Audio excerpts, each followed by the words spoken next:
का चुनाव है। इस चुनाव को जीतना बहुत जरूरी है।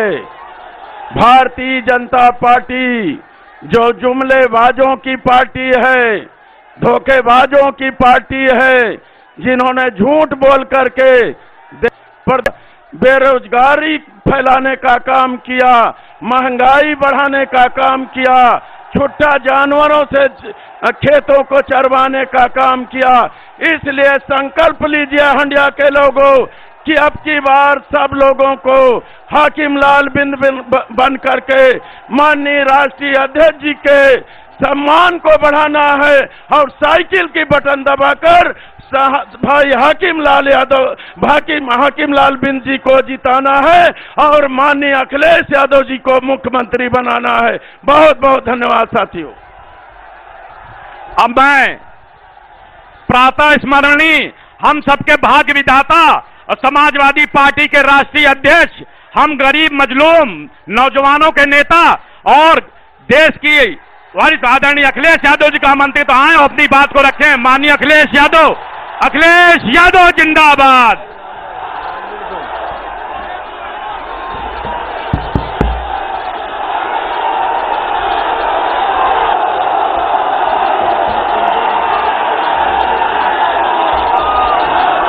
हमारे साथ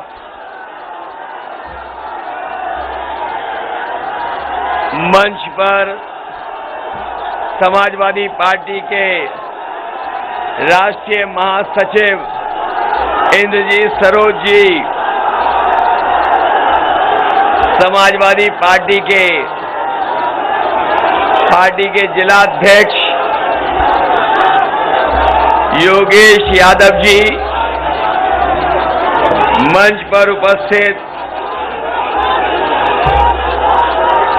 विद्रोही धनपति राम मौर्य जी, मुश्ताक अहमद काजमी जी, राम मिलन यादव जी, निधि यादव, रमाकांत बंगाली विश्वकर्मा जी, सुरेश मौर्य जी,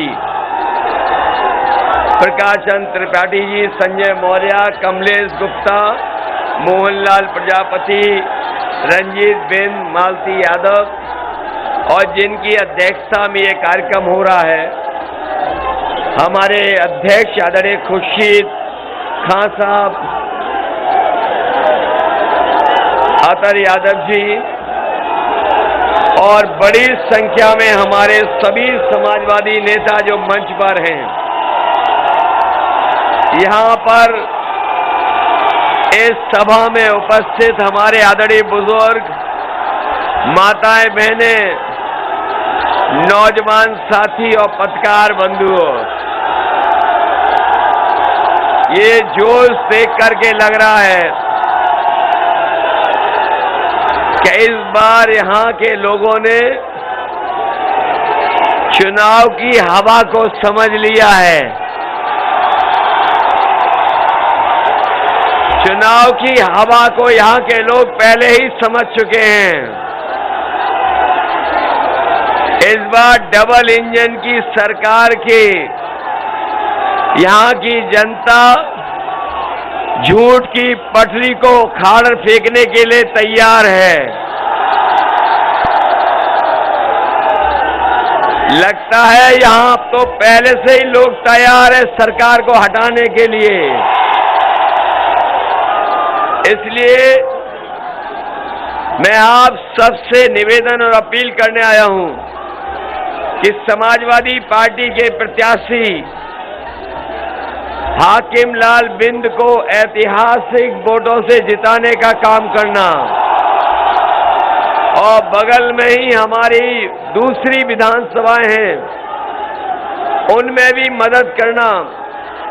साथ ही साथ पूर्व विधायक अंसार हैं, इनकी भी मदद करना।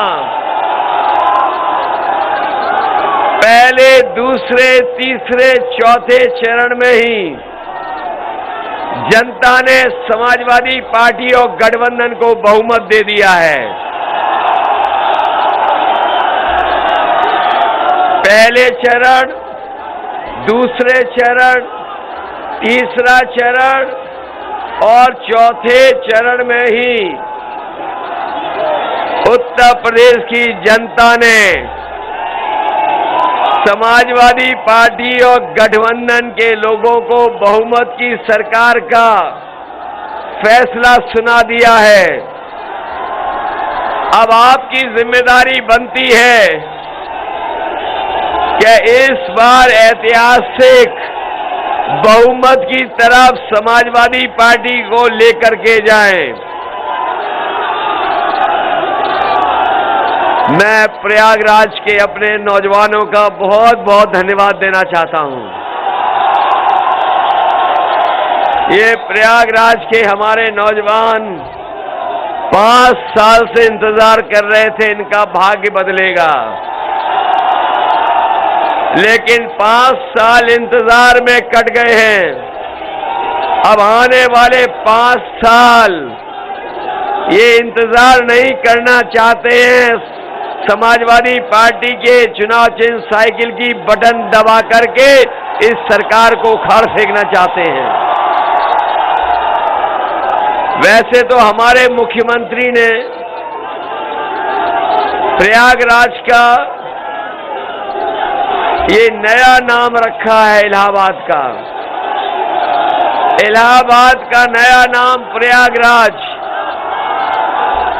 लेकिन उतना ही भारतीय जनता पार्टी के बाबा मुख्यमंत्री के कार्यकाल में बदनाम हुआ है। चाहे वो कुंभ का घोटाला हो,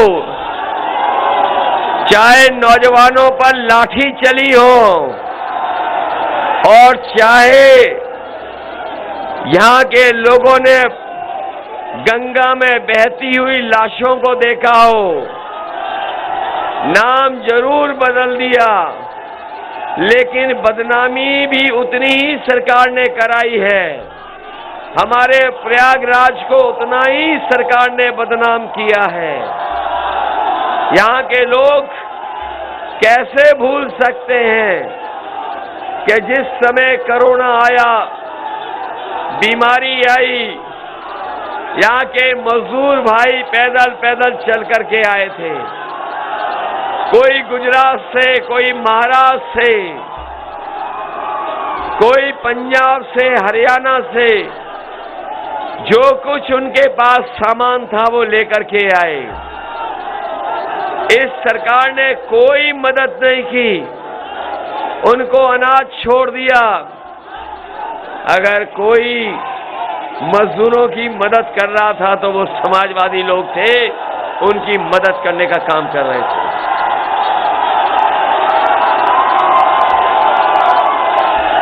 मदद समाजवादी लोग कर रहे थे।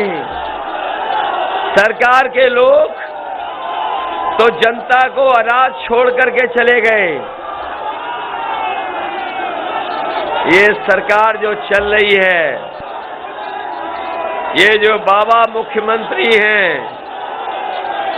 ये भूल गए कि अभी चुनाव तो 5वें चरण में प्रयागराज में जाना है।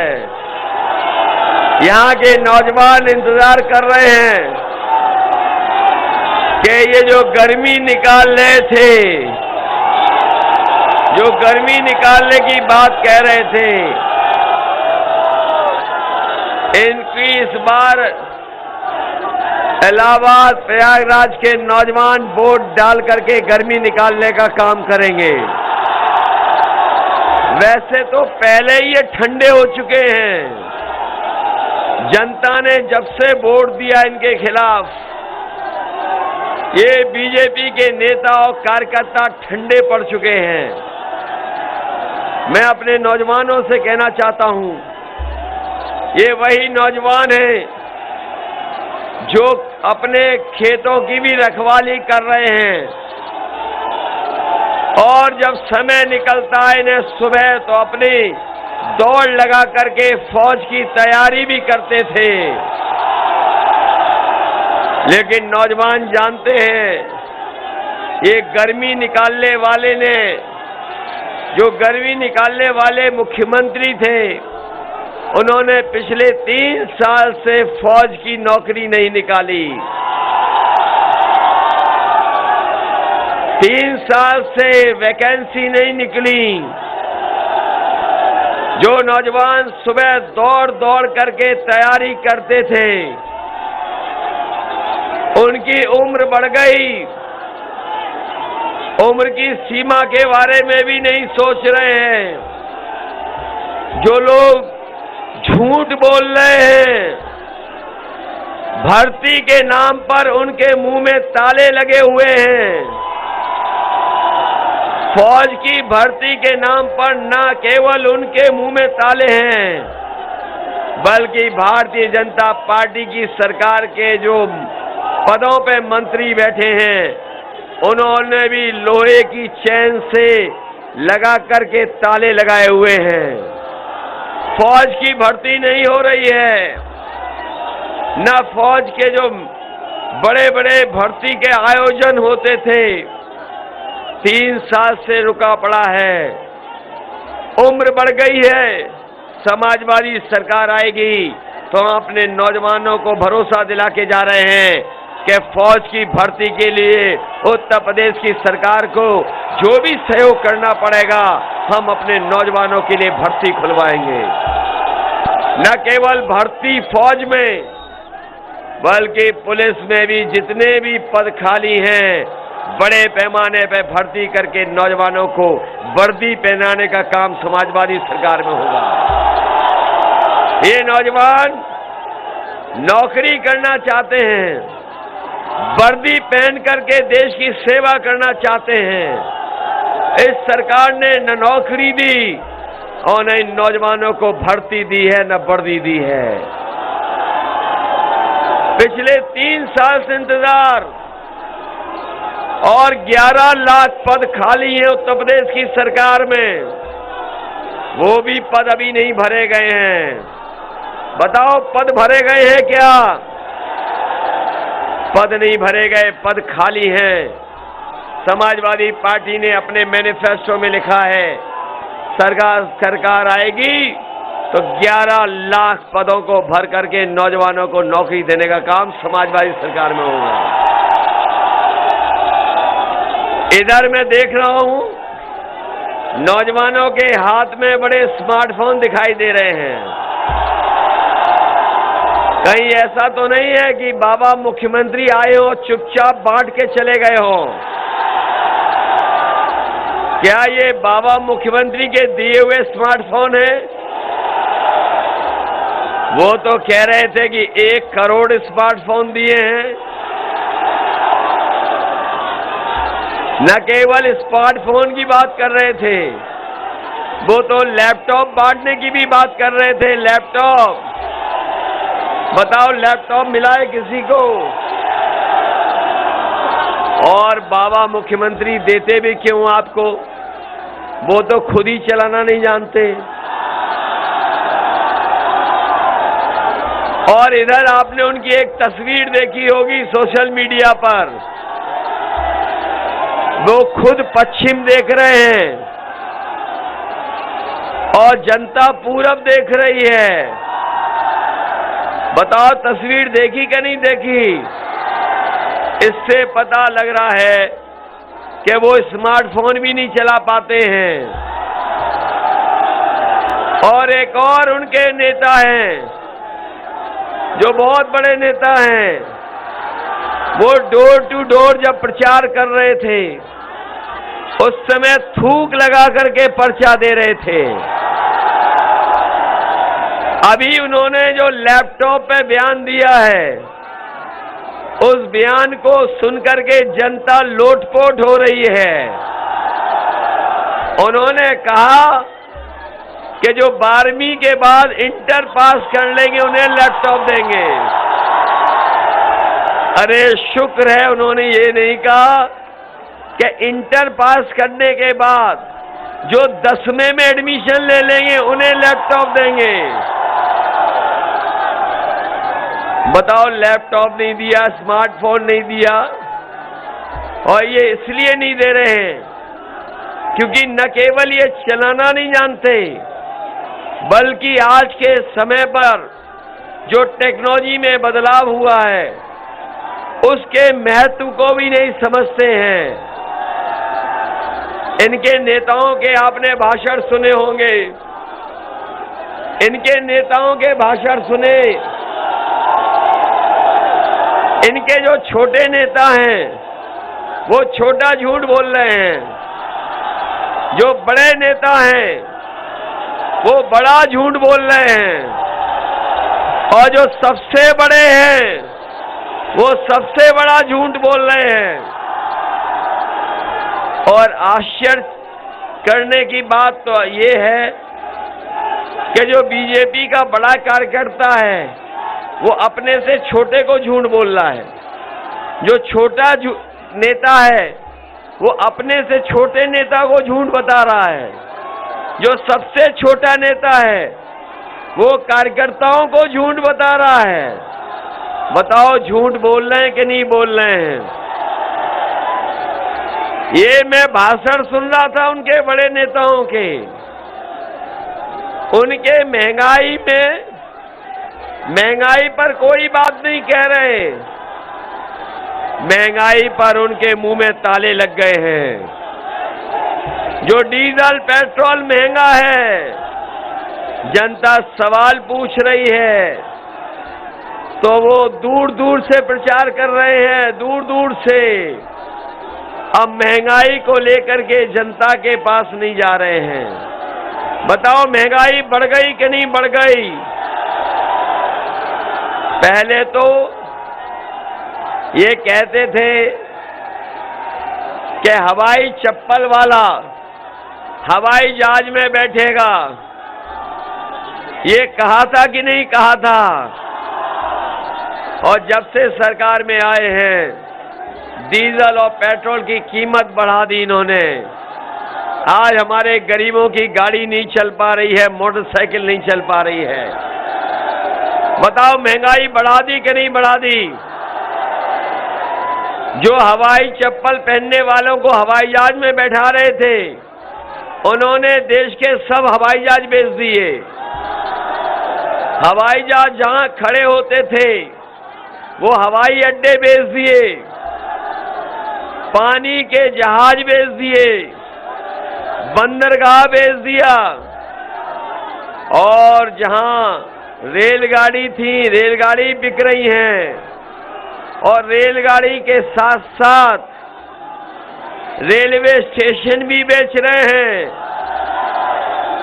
और वो इसलिए बेच रहे हैं, आपने वो पुरानी कहावत सुनी होगी, न रहेगा बांस न रहेगा बांस, जब सब बिक जाएगा तो न नौकरी देनी पड़ेगी और न आरक्षण देना पड़ेगा। बताओ इसीलिए बेच रहे हैं कि नहीं बेच रहे हैं कि नौकरी न देनी पड़ जाए, आरक्षण न देना पड़ जाए। ये कह रहे हैं कि हम पिछड़ों का बहुत सम्मान करते हैं, दलितों का बहुत सम्मान करते हैं। बताओ हमारे नौजवानों, आप पढ़े लिखे हो, जो आईएएस बनाए गए हैं बिना परीक्षा वाले, बताओ उसमें से पिछड़े, दलित और अल्पसंख्यकों में से कितने बने हैं? जो बड़े पदों पे बैठा दिए गए, वो बताओ आपके बीच से कोई बना हो तो बता दो, कोई पिछड़ा बना हो बता दो, कोई अल्पसंख्यक बना हो तो बता दो, कोई दलित बना हो तो बता दो। और बड़ी बड़ी यूनिवर्सिटियों में पता कर लेना आप, जो वाइस चांसलर बन रहे हैं वो भी आपके बीच में नहीं बन रहे हैं, आपके बीच के नहीं हैं वो लोग। और जो दिल्ली सरकार कर रही है वही उत्तर प्रदेश की सरकार करना जा रही है। बताओ उत्तर प्रदेश की भी सरकार करेगी तो आपको परीक्षा और आपको जो आईएएस देखने का सपना, पीसीएस देखने का सपना भी ये भारतीय जनता पार्टी के लोग खत्म कर देंगे। ये बड़ा आरोप लगाते हैं, समाजवादियों पे बहुत आरोप लगाते हैं ये दिल्ली वाले बड़े बड़े नेता कि इनकी सरकार बनती है तो कुछ ही लोगों को फायदा होता है। हम समाजवादी पार्टी के लोग कह के जा रहे हैं, अभी हम प्रयागराज से आ रहे हैं, गंगा को और संगम को देखते आ रहे हैं। इन्होंने तो मां गंगा को साफ करने की बात कही थी, मां गंगा को नहीं साफ किया। आज भी मां गंगा वैसी है जैसी पहले थी। और बताओ, मां गंगा ने वो लाशें वापस कर दी थी कि नहीं कर दी थी? क्या वो बातें भूल जाओगे? जहां हजारों लाशें बह रही थी मां गंगा में। मैं यहां प्रयागराज में आया हूं और प्रयागराज की पवित्र धरती है, ये आध्यात्म की धरती है। मैं आपको भरोसा दिलाता हूं कि समाजवादी सरकार जब बनेगी तो 3 महीने के अंदर जाति जनगणना कराने का काम भी समाजवादी लोग करेंगे। और इसलिए करेंगे कि हमारे और आपके बीच में कोई भेदभाव न हो। जातियों को गिन करके आबादी के हिसाब से उनको हक सम्मान मिल जाए, सबको स्थान मिले, सबको सम्मान मिले। यही समाजवादी लोग आने वाले समय में सरकार में करने जा रहे हैं।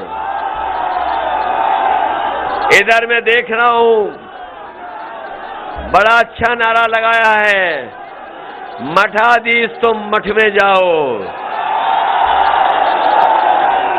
मठाधीश तुम मठ में जाओ। लगता है उन्होंने पहले ही लखनऊ से गोरखपुर की टिकट बुक कर ली हवाई जहाज की। इधर वो हमसे कहते हैं कि हम 12 बजे सो के उठते हैं। ये 12 बजे उठने की बात कही, तब से हमने भी उनके घर पर नजर रखना शुरू कर दिया है। उन्होंने कहा कि हम 12 बजे सो के उठ जाते हैं। पता नहीं बाबा मुख्यमंत्री कहां से देखते हैं ये सब चीजें। और जब से उन्होंने ये कहा तब से हमने भी उनके घर पर नजर रख दी है। और आजकल मैं देख कि पुताई वाले लोग मुख्यमंत्री आवास में जा रहे थे। हमने जानकारी करवाई ये क्यों जा रहे हैं पुताई वाले, तो पता लगा कि धुएं के दाग को मिटाने के लिए पुताई वाले मुख्यमंत्री आवास में जा रहे हैं। बताओ बाबा जी जा रहे हैं कि नहीं जा रहे हैं? इसलिए हम आपसे कहना चाहते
करने का काम बीपीएड और दरोगा भर्ती में मदद करने का काम समाजवादी लोग करेंगे।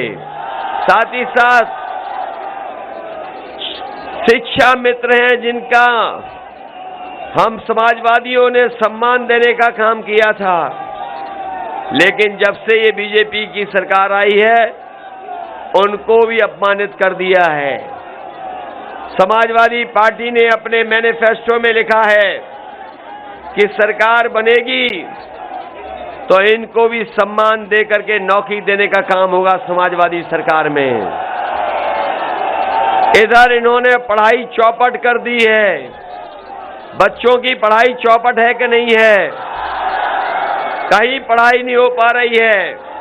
ये भविष्य को बर्बाद कर रहे हैं। पढ़ाई को सही तरीके से और अच्छे इंतजाम करने का काम समाजवादी लोग करेंगे। जब से समाजवादियों ने कहा है बल्कि हमारे किसानों के लिए सिंचाई की भी बिजली मुफ्त होगी, एक भी पैसा नहीं देना पड़ेगा।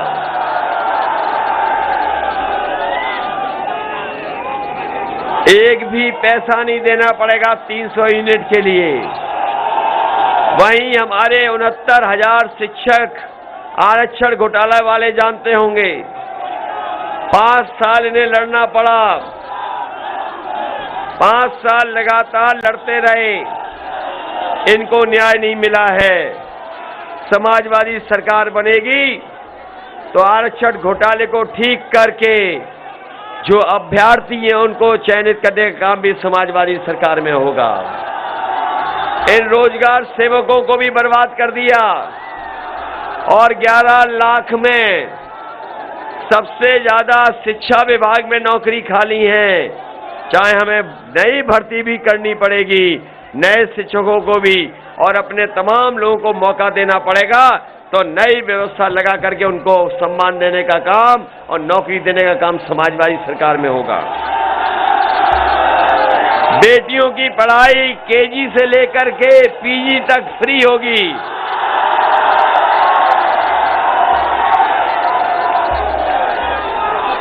न केवल पढ़ाई बल्कि 12वां पास जो हमारी बेटी और बहन होगी उसको कन्या विद्यादान 36,000 रुपए देने का काम भी समाजवादी सरकार में होगा।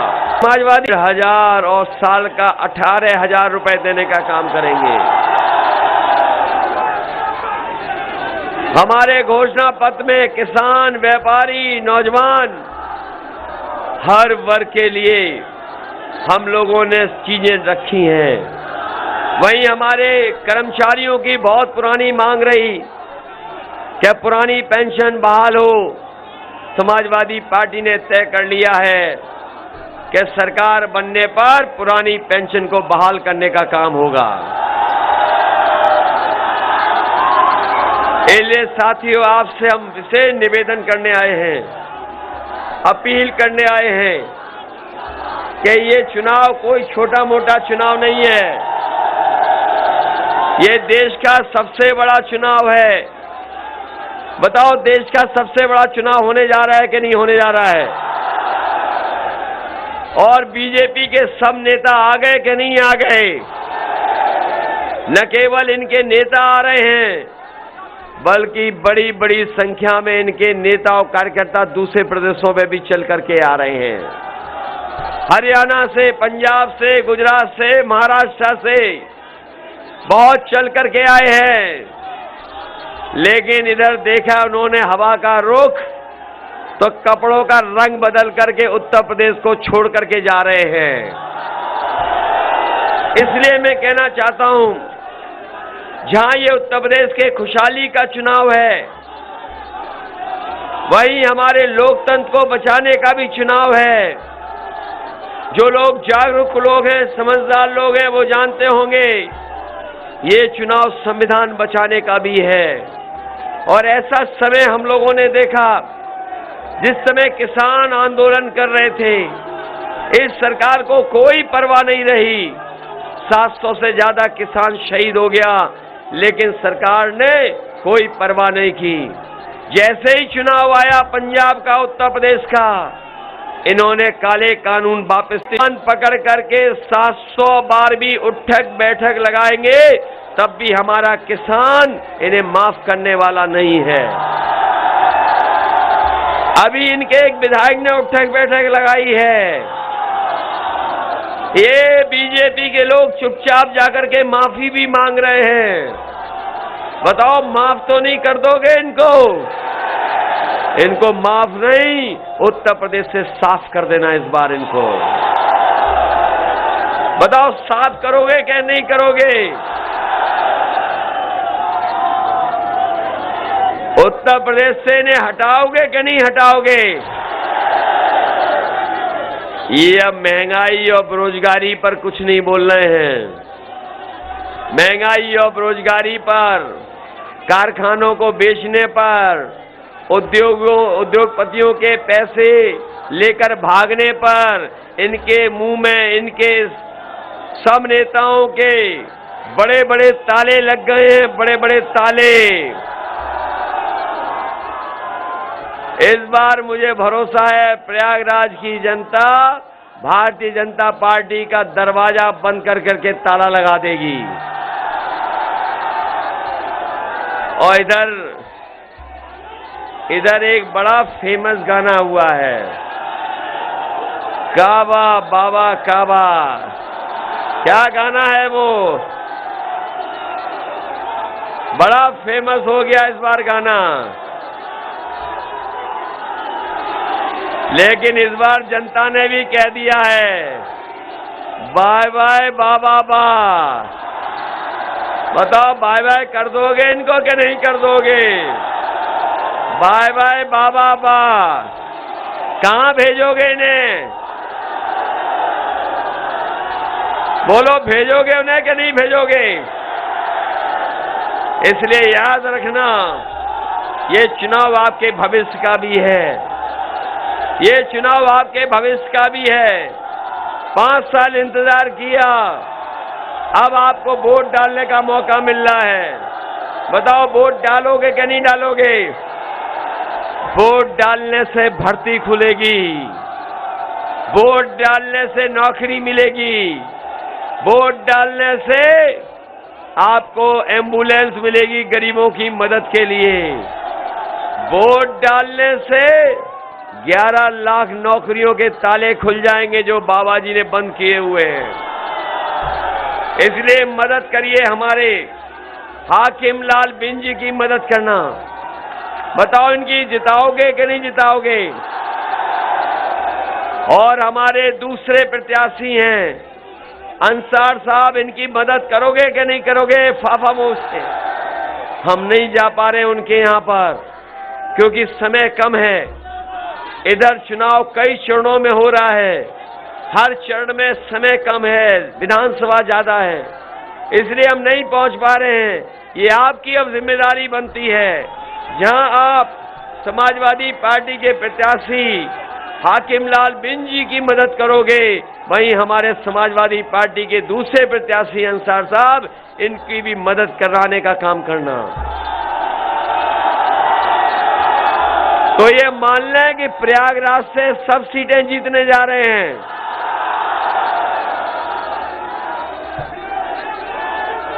सरकार बनानी है कि नहीं बनानी है? जिन्होंने डीजल पेट्रोल महंगा कर दिया, इनको सबक सिखाओगे कि नहीं? जिन्होंने रोजगार छीन लिए, आरक्षण में घोटाला कर दिया, उन्हें सबक सिखाओगे कि नहीं सिखाओगे? बताओ जाति जनगणना कराना चाहते हो कि नहीं कराना चाहते हो? और ये इसलिए होना चाहिए कि जो हम पे और आप पर आरोप लगते हैं वो आरोप बंद हों, आरोप नहीं लगे और सबकी आबादी के हिसाब से उनको हक सम्मान भी मिले, स्थान भी मिले। इसलिए इस चुनाव में साइकिल की मदद करना। मैं अपने और जो भीम सेना के लोग हैं इनका भी धन्यवाद देते हैं। कई संगठन के लोग समाजवादी पार्टी की मदद कर रहे हैं, मैं उन संगठनों की भी मदद के लिए धन्यवाद देता हूं।